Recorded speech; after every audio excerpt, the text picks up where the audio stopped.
Okay, for the second problem, a rigid bar AB is hinged at A and is supported by a rod at C. The rod is spin connected at D as shown. Neglect deflections of the bar due to bending. Determine the tensile stress induced in rod CD by the 80 kilonewton load. And then number 2, if the allowable stress in rod CD is 124 megapascals, what is the weight W can be applied? Duha ka questions. This is the figure. This is the bar AB supported with a rod CD having a diameter of how much? 36 millimeters ang iyang diameter. Then applied with a load at the end side sa cantilever niya nga portion nga 80 kilonewtons. We have the span 1.8 meters from point A towards point D, and then 1.2 meters from point D towards point B where the load acts. And then from point D towards the point C, the length of the rod supporting this bar is 2 meters. Unsa may permirong gipangita sa problem? Tensile stress induced by the rod CD by the 80 kilonewton load. Pila ang tensile stress? So sayon lang. Simple. The technique for this one is we'll make a free body diagram. Ipang-cut na to, di ba? If this is the rod, naaga di ay tensile. Kana mo gipangita. Tension man na. Kaya mo apply man ni siya nga load class downward nga 80 kilonewtons. So na kay tensile din ha.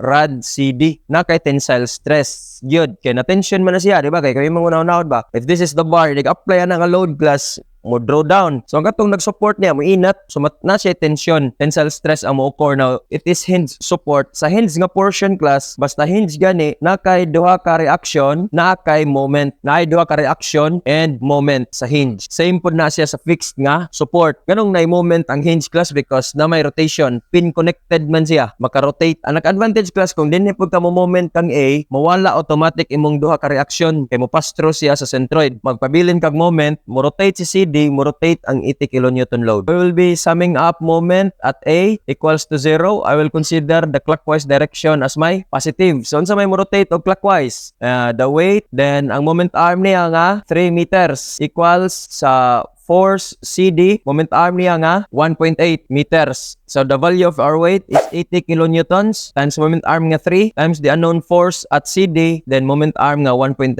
meters. Give me the value of force CD, 133.33 kilonewtons. Now, this is just the force, and then we are required to compute the stress, di ba? This is a tensile force niya. Tension niya. Stress at CD is equals to the force applied at CD divided by the area of CD. So the stress, tensile stress at CD is equals to 133.33. Convert that into newtons divided by the area. We are given a diameter. So that is 5/4 times 36 mm squared. So, pila yung value ni stress CD. Okay, so that is 130.988. Okay, so that is 99 megapascal. This is the tensile stress of the rod CD, the support. This is the answer. This is the allowable stress if ang load is 80 kilonewtons. Now, the second question, kung ang allowable na to nga stress is 124, mo gamay, pagamyan ni siya, himuon siya nga 124 megapascal. Pila may value ni weight? Ang teknika na class, pag solve na to ni atong balihon. So, let's compute the stress. Allowable of CD is equals to the force applied at CD over the area of CD. Now, the allowable stress class based sa question number 2, this is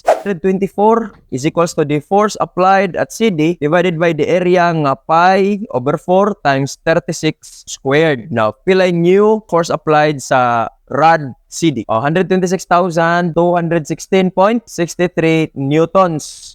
Now, this is the new force applied. Kung inyong maobserbahan class ba, hindi gamay po ang iyang force applied, no? Kasi sa first, kanay mo man ang iyang value ni CD. Sa katong dako pag stress, 130. Pag gamay sa stress class, ni gamay po na imong force. Because force is directly proportional man sa imong stress. Diba? Mas gamay ang stress, mas gamay ang force. Mas gamay ang force, mas gamay ang stress. Okay? So, from this one, mo sum up na po tag moment. Kanila nga, tulan yung kopyahon balik. Kanisya nga equation. Kay maura man na ang rotate gid nga force. So, that means the unknown weight times the moment arm nga 3 is equals to the force applied at CD times the moment arm niya nga 1.80 meters. Weight unknown times 3 meters is equals to 126,216.63 newtons times 1.8 meters. Now, give me the value of weight. 75,729.98 newtons, or this is 75.73 kilonewtons. Now, this is the answer. Simple. Di malipat ha.